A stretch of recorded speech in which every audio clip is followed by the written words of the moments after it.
In this video, I'm going to show you how to change your image settings on Squarespace. Now, this is somewhat clickbaity because there's only one setting, so it should just be change your image setting on Squarespace.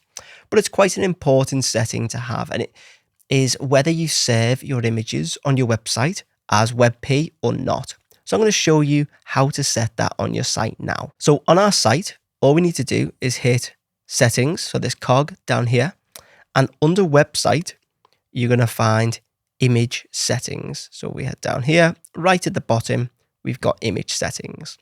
Now, by default, Squarespace turn on WebP image formats. That means it saves essentially each image in web or as WebP format.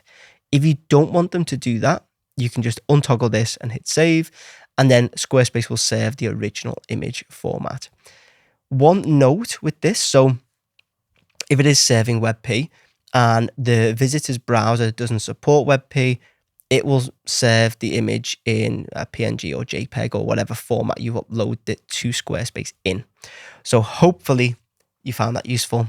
If you did, please make sure to leave a like and hit subscribe. And if you want me to build your Squarespace website, you can get in touch using the links in the description.